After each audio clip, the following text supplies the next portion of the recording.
Hi everyone, so welcome to every single value. So today I'm talking about my second week in Tesla challenge, and that is contributing $100 per week, at least for the next 12 months.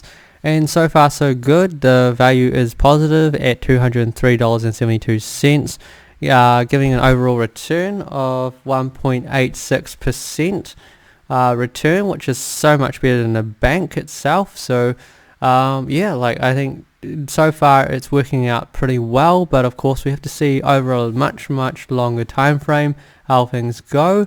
I looked at the share price of Tesla yesterday and it was $408, and today it was $441. So it was such a big difference, but I still brought it at $441 because again the price doesn't matter. It is overall over time, regardless if the price is high or it's low, I still buy. And as long as the company just continues to produce more value, it's going to be worth significantly more than it would be today. That's the idea of contributing towards a growth stock over doing something like a dividend stock where it doesn't grow. And I think that's in a much better situation. And also I haven't found that I needed to check it out that often.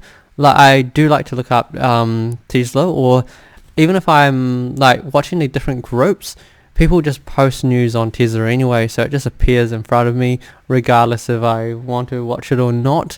But yeah, so far it's pretty decent. I'd say I haven't had to spend that much time on it, and I don't really have the problem of having to keep track of the price.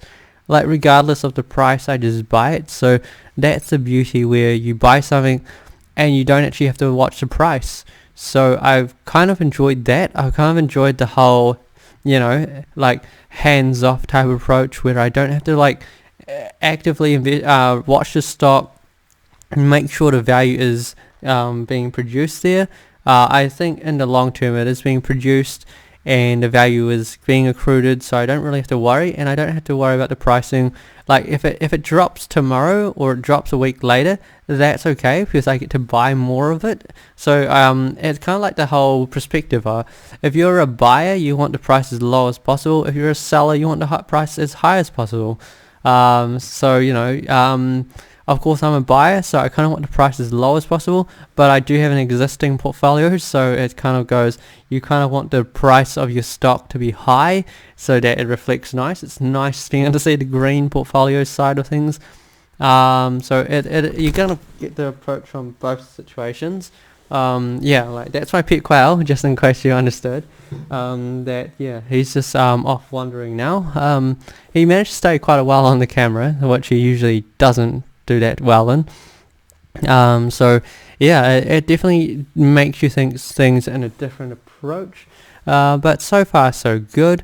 Let me know what your thoughts are. Is this something that you would personally consider doing? I know it's something that I really want to consider doing in the future when I don't want to spend that much time on investing. I don't see myself not wanting to spend time investing because I enjoy it so much.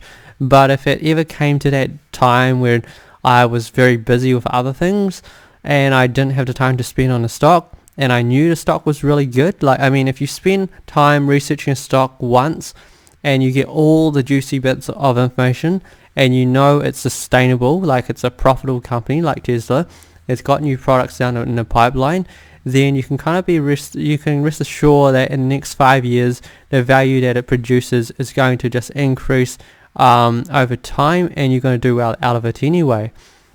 So I feel like this could potentially be the approach that I take in the future, rather than being just actively investing. Like, I do personally enjoy actively investing, but I do also want to find an approach where I can take the emotion out of it, take the stress out of it, and just contribute money regularly. And I don't want it to be an index fund, because an index just doesn't return as much as I personally want it to return, whereas individual stocks just return substantially higher returns.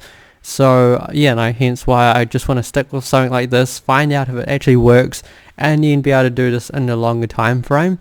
And also, just doing this as a video also just keeps my discipline as well, because I'm documenting my approach, and I get to just kind of remind myself that I need to make these videos. I need to contribute $100 to Tesla every week, and it's nice to just watch that progress as I go. And then maybe in a year's time I look back on my progress, and it's actually quite a nice feeling to look back on it and just see how far it's come. Because I think when you invest $100, it doesn't feel like a lot. So the big question is, how will I feel in 10 weeks time, 20 weeks time, or 52 weeks time? And yeah, like, I think that's going to be the most interesting part about it. If you've got any questions, let me know. Or if there's anything else, just comment below. Is this an approach that you would personally take? If you watch this and you see that it actually works, would you actually give this a try? Until then, good luck investing, everyone.